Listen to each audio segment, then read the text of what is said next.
Hello বন্ধুরা, welcome back to my channel. আমার নতুন একটি ব্লগে তোমাদের সবাইকে স্বাগত জানাই। আমি ভালো আছি, কিন্তু মনটা একদমই ভালো নেই। আর কেন ভালো নেই তোমাদেরকে আমি পরে জানাবো। তো যাই হোক, আজকের ভিডিওটা কন্টিনিউ করতে থাকো, স্কিপ করো না। আশা করি আজকের এই ভিডিওটা অন্যান্য ভিডিওর থেকে একটু আলাদা।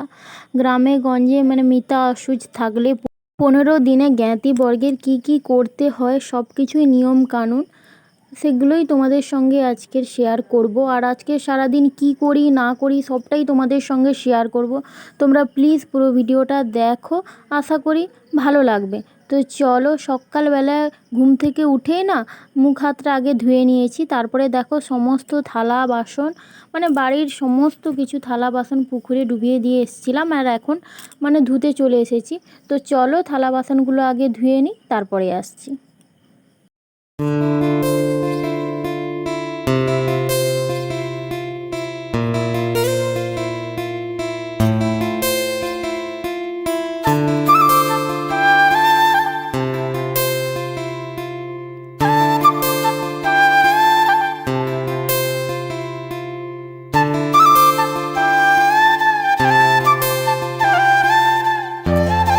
সমস্ত থালা বাসন তো ধোয়া কমপ্লিট, আর এখন দেখো রুমে চলে এসেছি। আর বিছানার চাদর, বালিশের ওয়ার সমস্ত কিছুই ধুতে হবে, আমাদের নিয়ম এরকম। কে কোথায় কী রকম নিয়ম আমি তো জানি না, আমাদের এখানে নিয়মগুলোই তোমাদেরকে বললাম। বেডশিট, বালিশের ওয়ার, তারপরে মশারি, সমস্ত কিছুটাই ধুতে হবে। আর ঘর দোর মোছামুছি সব কিছুই করতে হবে। তো দেখো, তাই জন্য বেডশিট, বালিশের ওয়ারগুলো সব খুলে নিলাম। আর চাদর, এইগুলো তো ধোয়া সম্ভব নয়, কাঁথা যেগুলো, এগুলো তো ধোয়া সম্ভব নয়, তাই জন্য এগুলোকে রেখে দিচ্ছি। আর যেগুলো ধোয়ার জিনিস ওইগুলো নিয়ে যাচ্ছি। তো দেখো, জামা কাপড় তো কিছু ধুয়ে নিয়েছি, তো সেগুলো রেখে দিচ্ছি। আর যে সমস্ত আছে না, সেগুলো সব রেখেছি গামলিতে করে, ওইগুলো নিয়ে যাব। তো দেখো, কিছু ধুয়ে রেখে দেওয়ার পরে না ঘরটাকে ঝাড়ু দিয়ে তারপরে দেখো জল নাতা করে বুলিয়ে নিচ্ছি। সামনের দুয়ারটা আগে বুলিয়ে নিয়েছি, আর এইটা বাকি ছিল, তো এইটা বুলিয়ে নিচ্ছি।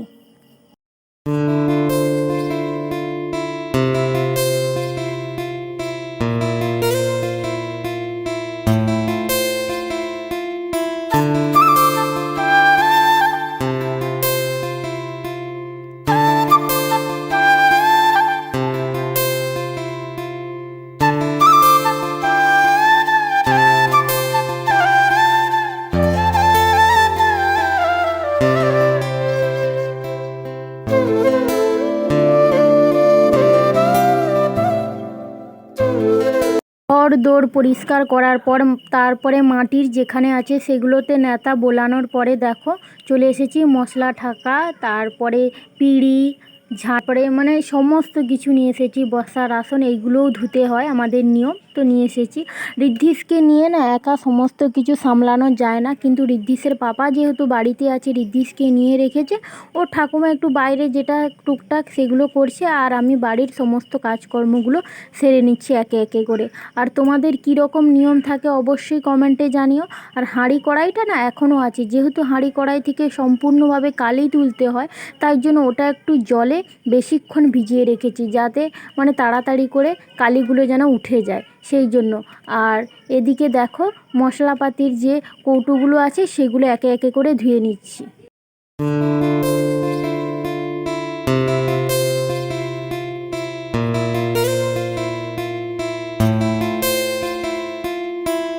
মশলাপাতির সমস্ত কৌটোগুলো তো এখন ধোয়া হয়ে গেছে। তারপরে দেখো যেসব বোতলে জল খাই না, ওগুলো তো নোংরা হয়ে গেছে। আর আজকের নিয়ম আছে যে এরকম সমস্ত কিছু ধুতে হয়, সেই জন্য সমস্ত বোতল না, বোতলের ধোয়ার যে গুঁড়ি থাকে সেই গুঁড়ি দিয়ে সমস্ত বোতল ধুয়ে নিচ্ছি, আর বাইরেটা সার্ফ দিয়ে ভালো করে বুলিয়ে নিচ্ছি। তো দেখো,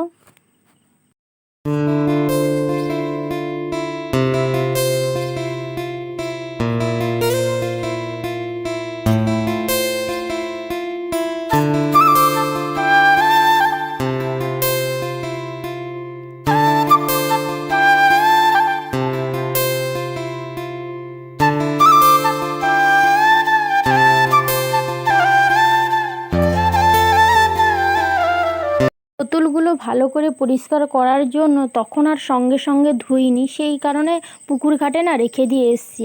আর তার সঙ্গে যে জামা কাপড়গুলো নিয়ে গিয়েছিলাম, বেডশিট, মশারি, তারপরে তার সঙ্গে জামা, ঋদ্ধিসের পাপারও জামা রয়েছে, আমার কাপড় রয়েছে, তো কিছু কিছু করে ধুয়ে নিচ্ছি।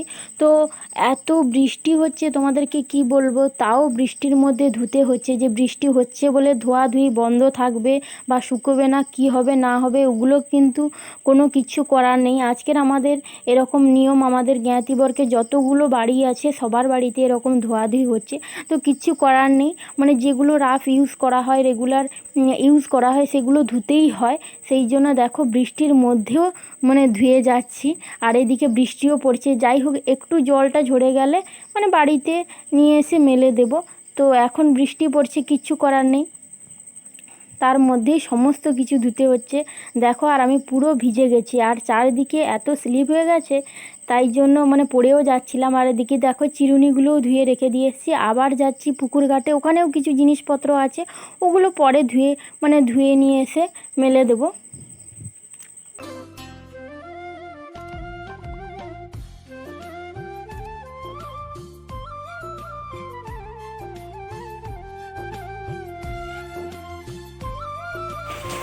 এত বৃষ্টি হচ্ছে বন্ধুরা, কি বলবো। আর বর তো এসেছে কালকে রাতে বাড়িতে।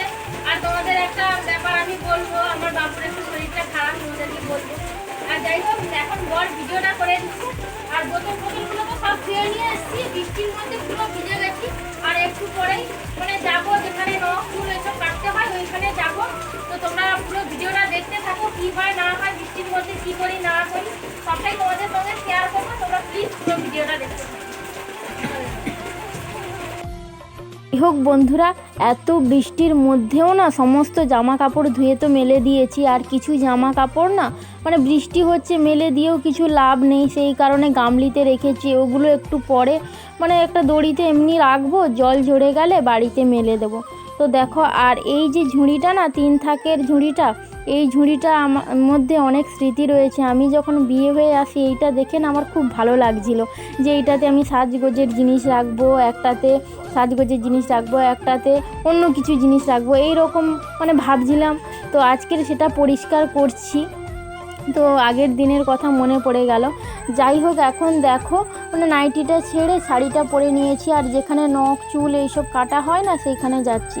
তো নখ চুল এগুলো তো কাটতে হয় আজকে, সেই জন্য দেখো আমি আর ঋদ্ধিসেরও নখ চুল দিতে হয় বললো। আমি তো জানতাম যে 5 বছর না হলে হয়তো দেয়া যায় না, কিন্তু বললো যে না, অন্নপ্রাশন হয়ে গেলেই হয়।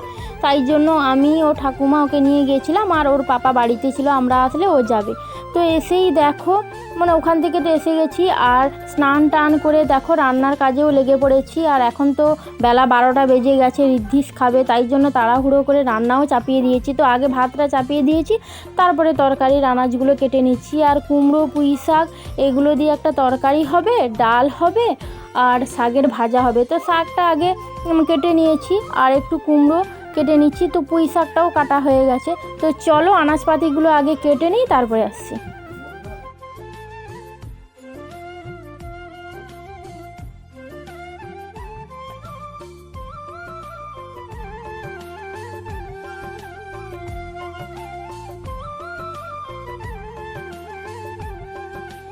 সবজি পাতিগুলো তো সমস্ত কেটে নিয়েছি। আর যেহেতু সকালবেলা অনেক জল ধরি না, তাই কলের জলে সমস্ত সবজি এইখানেই ধুয়ে নিয়েছি। আর পুকুর ঘাটে যাইনি, কারণ বর্ষাকাল, চারিদিকে কাদা, সেই কারণে।